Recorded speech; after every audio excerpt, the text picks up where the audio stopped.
Instituto de Defesa Agropecuária do Estado de Mato Grosso notificou um caso positivo de raiva bovina em uma propriedade rural aqui de Lucas do Rio Verde. Esse fato aconteceu na primeira quinzena de setembro. E segundo Clodomiro Reverdito, médico veterinário do INDEA, a situação foi controlada e todos os protocolos foram seguidos rigorosamente para evitar a propagação da doença em outras áreas. Essa ocorrência, foi lá na primeira semana de setembro, de 2024.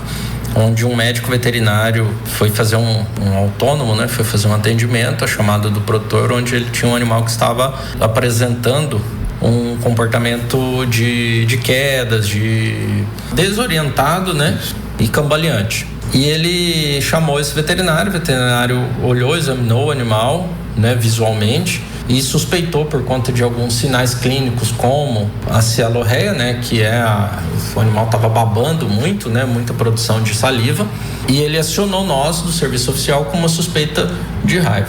O produtor esteve pessoalmente no INDEA, nos comunicou, inclusive apresentou para nós fotos e vídeos do animal e era condizente, com a síndrome, Então a gente já considerou isso como um possível foco para uma doença nervosa em bovino. E quando isso acontece, nós já agimos considerando que seria a raiva, que seria o principal para nós com esses sinais clínicos. A partir disso, nós fizemos o acompanhamento do animal até que ele vinha a óbito, porque para a gente obter um diagnóstico com maior eficiência, é necessário que a doença tenha todo o curso natural dela. E quando esse animal vem a óbito, o vírus ele já está no sistema nervoso central, a nível de encéfalo, de tronco encefálico, onde a gente consegue, de fato, fazer um exame por imunofluorescência, no qual vai apresentar um resultado sem um risco de ter um falso positivo ou até pior, um falso negativo, Que seria pior de que nós tivéssemos um animal positivo e não conseguimos identificar a doença. Então, para isso, nós adotamos essa medida. O produtor, assim que o animal morreu, entrou em contato com nós e imediatamente a gente já estava pronto e preparado para o atendimento. Seguimos até a propriedade, que é uma propriedade que não é tão distante aqui da sede do município. Realizamos a coleta do sistema nervoso central desse animal, fizemos as orientações para o produtor, que daí nesse caso, como há dúvida, até então não tinha um resultado, a gente já orientou ele que ele fizesse a imunização do rebanho, imaginando que pudesse ser já pensando que fosse o pior, Então já orientamos esse produtor já a iniciar a imunização do seu rebanho, dos seus herbívoros contra a raiva, e encaminhamos o material para o nosso laboratório em Cuiabá. Após a coleta do material e tomada as medidas fitossanitárias adequadas, em 48 horas, a unidade do INDEA de Lucas do Rio Verde já estava com o resultado, comprovando então que se tratava da raiva animal. Clinicamente e laboratorial nós já tivemos resultado positivo. Imediatamente nós já notificamos o produtor, já entramos em contato com a Secretaria de Saúde Municipal. Inclusive orientamos o produtor aqui que, se caso ele ou algum familiar ou funcionário, qualquer pessoa que possa ter tido contato com o animal, procurasse imediatamente a Secretaria de Saúde. Por quê? A raiva ela é uma zoonose e principalmente ela é fatal. Então pessoas que não têm uma vacinação para pré-exposição, que é o caso de quem lida no dia a dia com isso, é interessante procurar, porque tem que fazer daí um protocolo de vacinação caso teve contato, para evitar.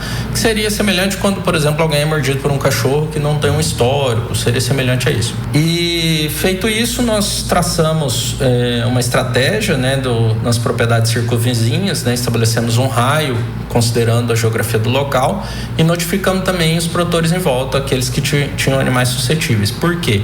A gente entende que essa colônia de morcegos que atingiu esse animal, ela possa estar atingindo outros também.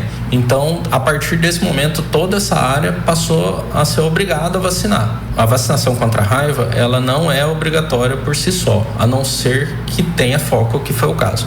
A partir do momento que constatou o foco, passa a ser obrigatório.